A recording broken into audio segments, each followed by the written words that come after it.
إن صلاتي ونسكي ومحياي ومماتي لله رب العالمين. صلی اللہ تعالی علیہ وعلی آلہ واصحابہ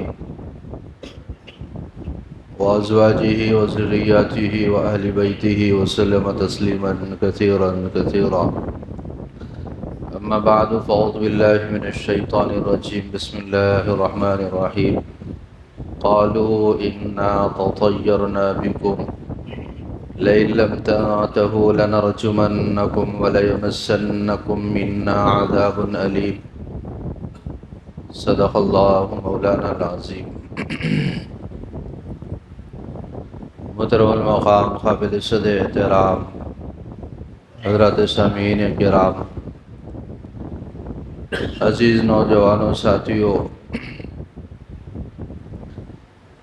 ماہ سفر المظفر چل رہا ہے اور اللہ تبارک و تعالی نے تمام مہینوں کو پیدا فرمایا ہے، وجود بخشا ہے، اور ہر چیز اللہ تبارک و تعالی کی پیدا کردہ ہے. یہ ایک اسلامی عقیدہ ہے، اور انسانوں کے اوپر جو مصیبتیں ہیں اور جو بلیات ہے اور جو آفات ہے وہ انسانوں کے اعمال کی وجہ سے ان پر آتے ہیں. قرآن مجید یہ انسانوں کی ذہنی اور فکری تربیت کرتا ہے، اور وہ بدعقیدگی کے جراثیم اور وہ پرانے خیالات اور وہ توہمات جو دل و دماغ میں بیٹھے ہوتے ہیں، قرآن ان کو نکال کر پھینکتا ہے اور کہتا ہے کہ تمہارا عقیدہ اللہ تبارک و تعالیٰ پر ہونا چاہیے، اللہ کی بتائی ہوئی باتوں پر ہونا چاہیے، رسول اللہ صلی اللہ علیہ وسلم پر ہونا چاہیے، اور آپ کی تعلیمات پر ہونا چاہیے. اس وجہ سے جو بدعقیدگیاں ہیں اور جو توہم پرستیاں ہیں اور جو غیر اسلامی غیر شرعی پختہ خیالات ہیں ان کو ختم کرنا چاہیے. انسان کا مزاج یہ ہے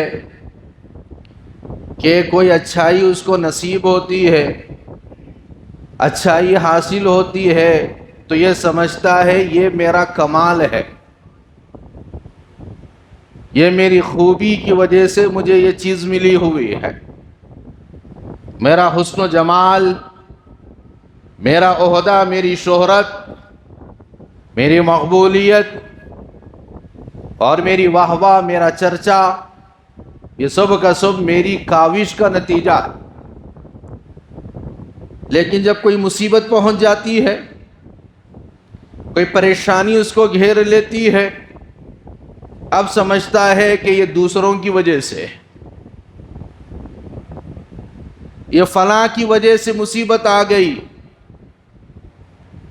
فلاں کی وجہ سے بلا آ گئی، پریشانی آ گئی. لیکن قرآن کیا کہتا ہے؟ قرآن جو بات کہہ رہا ہے اس پر دھیان دیجئے، توجہ دیجئے. حضرت موسیٰ علیہ السلام کی قوم کا تذکرہ قرآن کر رہا ہے. فَإِذَا جَاءَتْهُمُ الْحَسَنَةُ قَالُوا لَنَا هَٰذِهِ وَإِن تُصِبْهُمْ سَيِّئَةٌ يَطَّيَّرُوا بِمُوسَىٰ وَمَن مَّعَهُ. وہ جو بنی اسرائیل کی قوم تھی،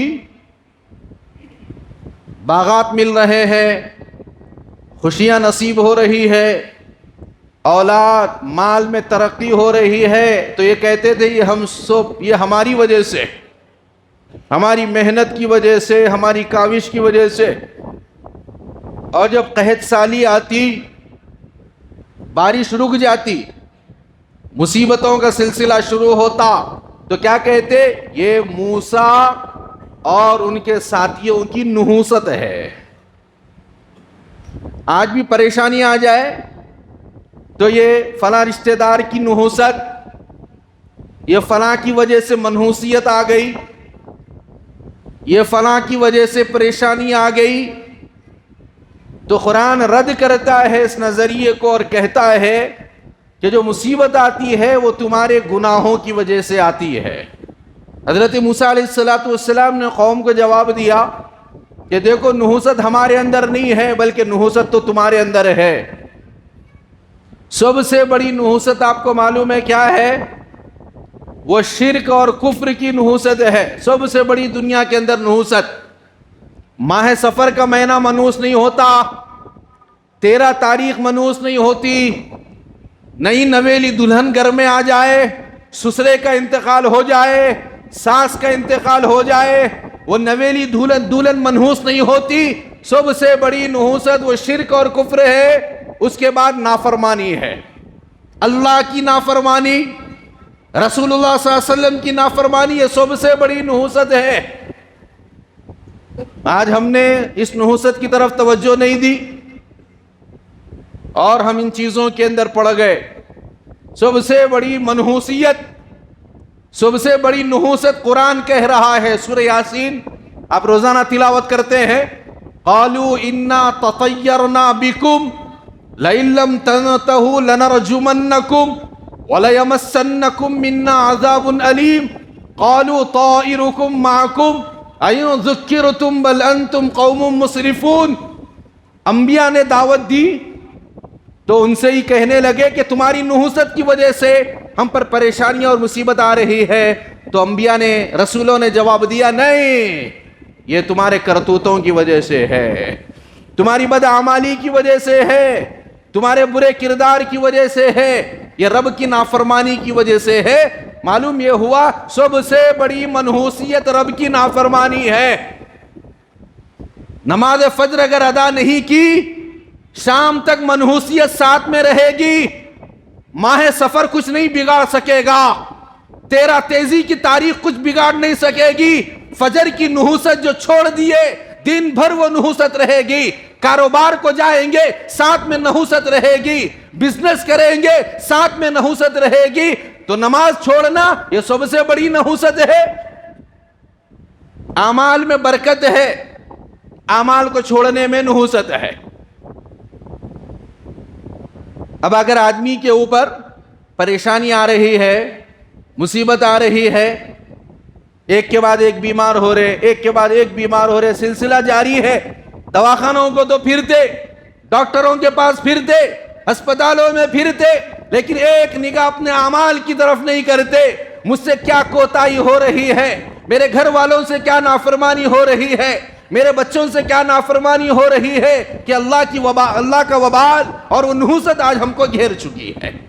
تو اصل چیز یہ غور کرنے کی ہے، اور قرآن بار بار توجہ دلا رہا ہے کہ اعمال میں کوتاہی ہوگی، نحوست آئے گی، بلا آئے گی، مصیبت آئے گی، کوئی اس مصیبت کو نہیں ٹال سکتا۔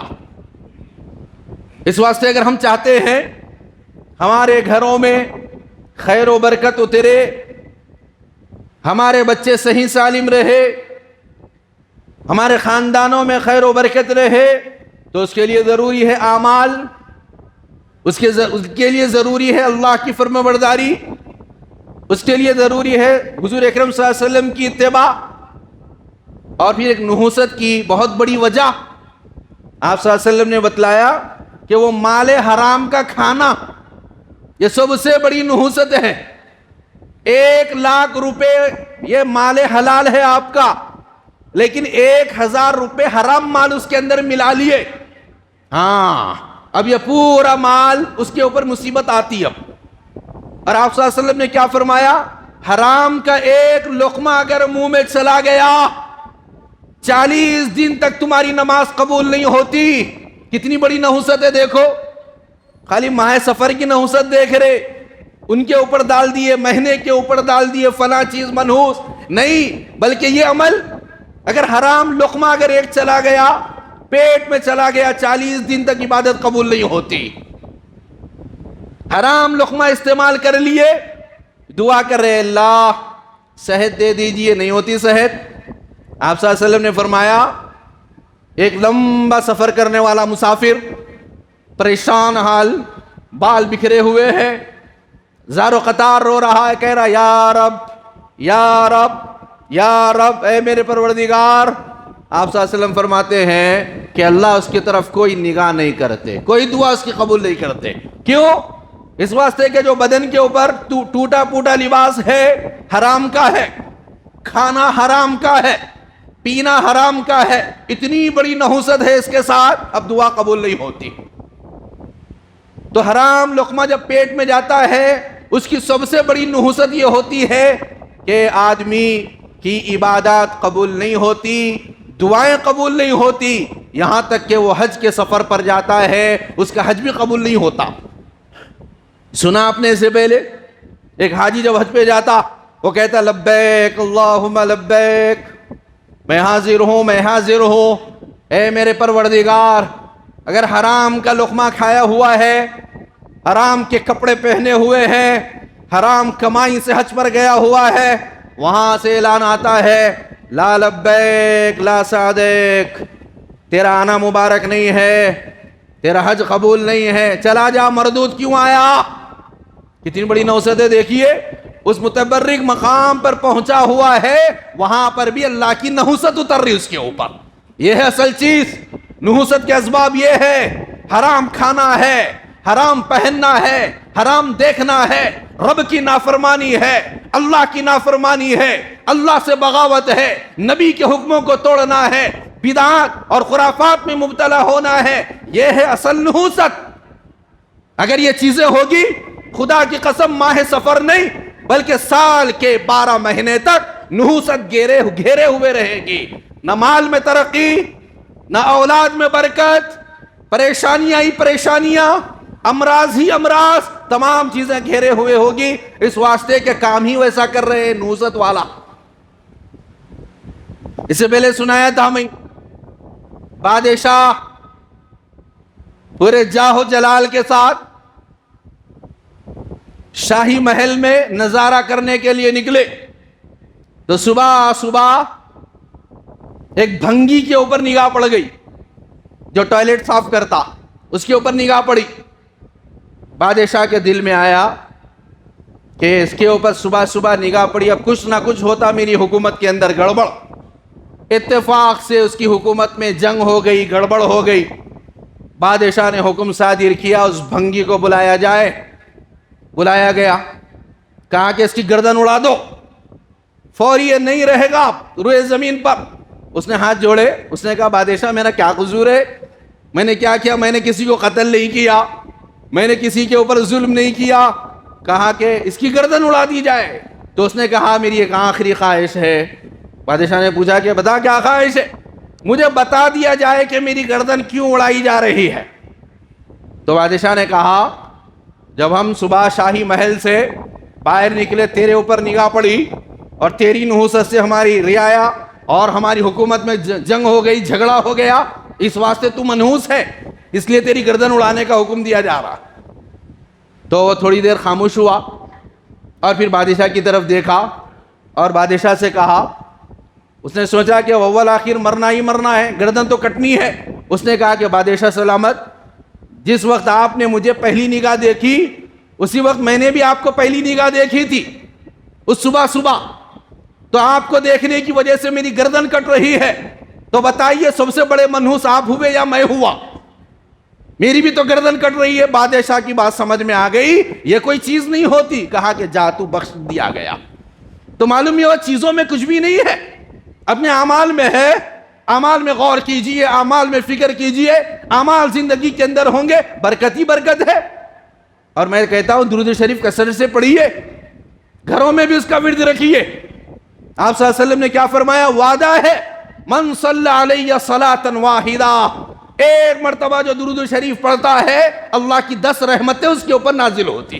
اب 10 رحمتیں نازل ہوئی تو وہاں پر نحوست آ سکتی، وہاں پر بلا آ سکتی، وہاں پر مصیبت آ سکتی، مجھے کوئی کال کرتے اور کہتے کہ ملک صاحب میں بہت پریشان حال ہوں، میں کہتا ہوں درود شریف کا اہتمام کرو، انشاءاللہ تمہاری پریشانی دور ہو جائے گی۔ میں آپ کو ایک نسخہ بتاتا ہوں، درود شریف کا کثرت سے اہتمام کیجئے، اور دوسری چیز ایک نسخہ، وہ دعا کا خاص اہتمام کیجئے، مصیبتیں، بلیات، آفتیں ٹل جاتی ہے، ختم ہو جاتی ہے۔ اور ایک تیسرا نسخہ یہ ہے کہ کثرت سے صدقہ خیرات کرتے رہیے۔ میں نے تو تجربہ کیا ہے، اپنی آنکھوں سے دیکھا ہے، جو صدقہ کرتا ہے وہ کبھی بھی پریشانیوں میں گرفتار نہیں ہوتا۔ صدقے کا اہتمام کیجئے، الصدقۃ تطفئ البلایا، صدقہ یہ تمام بلیات کو ختم کر دیتا ہے، صدقہ تمام بیماریوں کو ختم کر دیتا ہے۔ صدق دل سے صدقہ خیرات کرتے رہیے۔ ایک صاحب میرے پاس کل مغرب کی نماز میں آئے اور بہت اچھی بات انہوں نے کہی، مول صاحب ہم اپنے گھر کے اندر ایک باکس رکھے ہوئے ہیں، اس کا نام ہے صدقے کا باکس۔ روزانہ گھر کے بڑے سے لے کے چھوٹے تک روزانہ اس کے اندر پیسے ڈالتے، 2 روپے، 5 روپے، 10 روپے، 100 روپے، صدقے کا باکس ہے وہ۔ اور پھر جب وہ بھر جاتا لے آ کے غریبوں کے اندر تقسیم کر دیتے اس کو۔ میں نے کہا یہ بہت اچھا کام ہے۔ میں نے بہت پہلے ایک بہت بڑے مستند عالم دین سے سنا تھا، وہ واقعہ میں آپ کو سناتا ہوں۔ وہ عالم دین نے بیان کیا تھا، یہاں کا نہیں، ایک دوسری کنٹری کا واقعہ۔ پورا گھرانہ دیندار تھا، متقی اور پرہیزگار تھا۔ ان کا معمول یہ تھا، گھر کے اندر انہوں نے ایک باکس رکھا تھا، صدقے کا باکس، اور سب کا معمول یہ تھا جب بھی کوئی گھر سے باہر نکلتے اس کے اندر پیسے ڈال کے گھر سے باہر نکلتے، جتنے بھی استطاعت ہے پیسے ڈال دیتے، چلے جاتے، صدقہ بلا کو ختم کرتا۔ ایک دن ہوا یہ کہ اچانک کال آیا اور یہ اطلاع آئی کہ آپ کے بیٹے کا ایکسیڈنٹ ہو گیا، بیٹا مر گیا، ختم ہو گیا اسپاٹ پر۔ گھر والے پورے چیخ و پکار کر رہے ہیں، رو رہے ہیں، دھو رہے ہیں، لیکن گھر کے جو سرپرست تھے والد، وہ بڑے اطمینان کے ساتھ کپڑے پہنے اور اپنی چپل پہنی اور کہا کہ زیادہ پریشان ہونے کی ضرورت نہیں، میرے ساتھ چلو۔ لہذا واقعے پر پہنچے تو معلوم یہ ہوا کچھ سانسیں باقی تھی اور دواخانے میں ایڈمٹ کرایا گیا، جان بچی ہوئی ہے۔ تو والد سے پوچھا کہ یہ کیا ماجرا ہے کہ آپ اتنے اطمینان کے ساتھ تھے؟ انہوں نے کہا ہمارے گھر کا معمول یہ ہے، جب ہم باہر نکلتے ہیں تو صدقہ کرتے ہیں، خدا کی ذات سے ہمیں پوری امید ہوتی ہے کہ ایسی کوئی بڑی مصیبت نہیں آتی جس سے جان ختم ہو جائے۔ صدقے کا یہ فائدہ ہوتا ہے، مصیبت آنا ہے آئے گی، لیکن بری موت یہ صدقے سے نہیں آتی۔ علماء نے لکھا ہے کہ جو صدقہ کثرت سے کرتے ہیں ان کو بری موت نہیں آتی، حادثے کی موت نہیں آتی، اچانک کی موت نہیں آتی۔ اس واسطے ہم اس کا اہتمام کریں، گھروں کے اندر اہتمام کریں، صدقہ خیرات کرتے رہے۔ مرد حضرات کرتے ہیں، عورتوں کو موقع نہیں ملتا، گھر کی عورتیں کہاں صدقہ کریں گے؟ اس واسطے ایک باکس رکھیے، اس کے اندر روزانہ جتنی استطاعت ڈالتے رہیے، پھر اس کے بعد غریبوں کے اندر اس کو تقسیم کر دیجئے۔ انشاءاللہ ہر بلا، ہر مصیبت، ہر پریشانی سے ہماری حفاظت ہوگی۔ کوئی بیمار ہو گئے، پہلے اس کے اندر پیسے ڈالیے، بیماریوں کو بھی ختم کرنے والا یہ ایک عظیم نسخہ ہے، پریشانیوں کو ختم کرنے والا ایک عظیم نسخہ ہے، صدقہ اور خیرات راہ خدا کے اندر خرچ کرتے رہنا۔ تو میں عرض یہ کر رہا تھا کہ ماہ سفر المظفر چل رہا ہے، یہ ایک خیر و برکت کا مہینہ ہے۔ آدمی کے اوپر مصیبتیں اور بلیات اس کے اعمال کی وجہ سے آتی ہے، اور آدمی کا مزاج یہ ہے، اچھائیاں ملتی ہے تو سمجھتا ہے میری جانب سے ہے، اور اگر برائی پہنچتی ہے تو سمجھتا ہے دوسروں کی طرف سے ہے۔ ایسا نہیں ہے۔ وما اصابکم من مصیبت فبما کسبت ایدیکم ویعفو عن کثیر، مصیبتیں بھی ہمارے کرتوتوں کا نتیجہ ہوتی ہے۔ اس واسطے آدمی اس کا اہتمام کرے کہ زیادہ سے زیادہ اعمال خیر کرتا رہے، نمازوں کا اہتمام کرے، اور اپنے آپ کو نیکیوں کا خوگر بنائیں، نیکیوں کا پابند بنائیں، اور نیکیوں کے اوپر چلتے رہے۔ اور اسی طریقے سے دعاؤں کا خاص اہتمام ہے، صدقہ خیرات کا اہتمام ہے، یہ انشاءاللہ کریں گے، اس کی وجہ سے ہماری زندگیوں کے اندر برکت آئے گی اور خیر آئے گا۔ اللہ سے دعا ہے اللہ ہم سب کو توفیق عمل نصیب فرمائے۔